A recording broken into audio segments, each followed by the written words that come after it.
నమస్కారం. శ్రీకర్ న్యూస్ కి స్వాగతం. ముందుగా ముఖ్యాంశాలు. వారణాసి నుంచి సార్వత్రిక ఎన్నికల పోరులో భాగంగా ప్రధాని మోదీ నామినేషన్. ఒక్కొక్క అసెంబ్లీ నియోజకవర్గాల వారీగా బ్యాలెట్ యూనిట్స్ నన్నయ్య యూనివర్సిటీకి తరలింపు.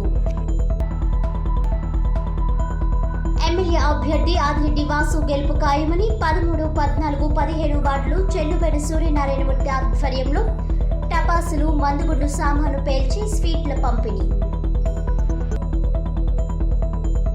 సిబిఎస్ఈ 10వ తరగతి పరీక్షల ఫలితాలలో 100% ఉత్తీర్ణతతో రాజమహేంద్రి ఇంటర్నేషనల్ స్కూల్ విద్యార్థుల అసాధారణ ప్రతిభ. సార్వత్రిక ఎన్నికల పోరులో భాగంగా ప్రధాని మోదీ తన సిట్టింగ్ నియోజకవర్గం వారణాసి నుంచి మంగళవారం నామినేషన్ వేశారు. ఎన్డీఏ కీలక నేతలు వెంటరాగా జిల్లా మెజిస్ట్రేట్ కార్యాలయంలో నామినేషన్ పత్రాలు సమర్పించారు. ఈ స్థానం నుంచి మోదీ వరుసగా 3వ పోటీ చేస్తున్నారు. నామినేషన్ కార్యక్రమంలో పలువురు ఎన్డీఏ నేతలు పాల్గొన్నారు. భాజపా జాతీయ అధ్యక్షుడు జేపీ నడ్డా, కేంద్ర మంత్రులు అమిత్ షా, రాజ్నాథ్ సింగ్, ఉత్తరప్రదేశ్ ముఖ్యమంత్రి యోగి ఆదిత్యనాథ్, తెలుగుదేశం పార్టీ అధినేత చంద్రబాబు నాయుడు, జనసేన అధినేత పవన్ కళ్యాణ్ తదితరులు మోదీ వెంట రిటర్నింగ్ అధికారి కార్యాలయానికి వచ్చారు. దీనికి ముందు కాశీలోని దశాశ్వమేధ ఘాట్ వద్ద ప్రధాని పూజలు నిర్వహించారు. అక్కడే క్రూజ్ షిప్లో పర్యటించారు. కాలభైరవ ఆలయంలో పూజల్లో పాల్గొన్నారు. సోమవారం సాయంత్రం యోగితో కలిసి మోదీ 6 కిలోమీటర్ల మేర భారీ రోడ్లో నిర్వహించిన సంగతి తెలిసిందే. అనంతరం కాశీ విశ్వనాథుడి ఆలయంలో పూజలు చేశారు. రాత్రి ఇక్కడే బస చేశారు. సార్వత్రిక ఎన్నికల పోరులో భాగంగా సోమవారం నాడు జరిగిన అసెంబ్లీ నియోజకవర్గాల వారీగా బ్యాలెట్ యూనిట్స్ నన్నయ్య యూనివర్సిటీకి చేరుకుంటున్నాయి. సోమవారం రాత్రి వరకు కొనసాగిన పోలింగ్ ప్రక్రియ ముగిసిన తదుపరి ఆయా నియోజకవర్గాల నుంచి సెక్టార్ వారీగా పోలింగ్ సిబ్బంది నిర్ణీత పత్రాలు ఆర్ఓ పరిశీలన అనంతరం నిర్ణీత అధికారులకి అందజేయడం జరిగింది. జిల్లా ఎన్నికల అధికారి డాక్టర్ కె మాధవీలత నన్నయ్య యూనివర్సిటీకి చేరుకొని అసెంబ్లీ వారీగా నియోజకవర్గాల నుంచి రిసెప్షన్ కేంద్రానికి వస్తున్న పోలింగ్ సామాగ్రి ప్రత్యక్షంగా పర్యవేక్షణ చేపట్టారు. ఇంకా నియోజకవర్గాల నుంచి వస్తున్న పోలింగ్ సామాగ్రి సిబ్బంది. అర్బన్ ఎమ్మెల్యే అభ్యర్థి ఆదిరెడ్డి వాసు గెలుపు ఖాయమని తెలుగుదేశం పార్టీ, జనసేన పార్టీ కార్యకర్తలు చెల్లుబైన సూర్యనారాయణమూర్తి ఆధ్వర్యంలో అధిక సంఖ్యలో పాల్గొని టపాసులు, మందుగుండు సామాను పేల్చి స్వీట్లు పంపిణీ చేసి డాన్సులతో ఆనందాలను పంచుకున్నారు. రాజమహేంద్రవరం అర్బన్ ఎమ్మెల్యే అభ్యర్థి ఆదిరెడ్డి వాసు గెలుపు ఖాయమని చెల్లుబైన సూర్యనారాయణమూర్తి ఆధ్వర్యంలో 13, 14, 15 వార్డులు తెలుగుదేశం పార్టీ, జనసేన పార్టీ కార్యకర్తలు అధిక సంఖ్యలో పాల్గొని టపాసులు, మందుగుండు సామాను పేల్చి స్వీట్లు పంపిణీ చేసి డాన్సులతో ఆనందాలను పంచుకున్నారు. జనసేన పార్టీ ఇన్ఛార్జ్ అత్తి సత్యనారాయణ మాట్లాడుతూ ఎన్డీఏ కూటమి గెలుపు ఖాయమని, మా నాయకుడు పవన్ కళ్యాణ్ కృషి, చంద్రబాబు నాయుడు దూరపు ఆలోచన కలిగలిపి గెలుపు ఖాయమని విజయ సంబరాలు జరుపుకుంటున్నామని తెలియజేశారు. సూర్యనారాయణమూర్తి మాట్లాడుతూ ఈ వార్డులు అధిక మెజార్టీ తెలుగుదేశం పార్టీ కైవసం చేస్తుందని, వైఎస్ఆర్ పార్టీని ఎవరూ నమ్మట్లేదని ఎద్దేవా చేశారు. మాజీ కార్పొరేటర్ కప్పల వెలుగు మాట్లాడుతూ రాష్ట్రంలో చంద్రన్న పాలన కావాలని, పవన్ కళ్యాణ్ కృషి, ఈ దేశ భవిష్యత్ కోసం ఆయన చేసిన ఆలోచన విధానం నేటి భవిష్యత్తుతో ఓటర్లు గెలుపు నిర్ణయించారని అన్నారు. ఈ కార్యక్రమంలో all semi group of chairman Haji Abdul Salam, Eethalapati Krishna, Ravi, Dansuri, Tholati Ramprasad, Karanam Lakshmi, Basha, doctor Siriki Ajay Kumar తదితరులు పాల్గొన్నారు.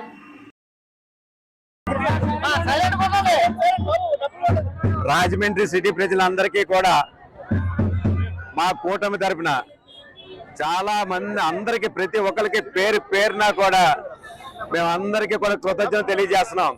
ఎందువల్లంటే ఏ బూత్ లో చూసినా సరే సైకిల్ కమలం, సైకిల్ కమలం, ఎవరిని కదిలించినా సరే ఈరోజు నిజంగా చాలా, అసలు మేము ఏవైతే అనుకున్నామో ఈ భరత్ రామ్కి డిపాజిట్లు రాకుండా చేయాలని ఎప్పుడైతే పిలిపించామో ఆ పిలుపుని ఈరోజు నిజం చేసిన రాజమండ్రి సిటీ ఓటర్లందరికీ కూడా మనస్ఫూర్తిగా మీ అందరికీ కూడా అభినందనలు తెలియజేస్తున్నాం కూటమి తరఫున. అంతేకాదు మన మూర్తి గారి ఆధ్వర్యంలో నిజంగా ఆయన తక్కువ టైంలో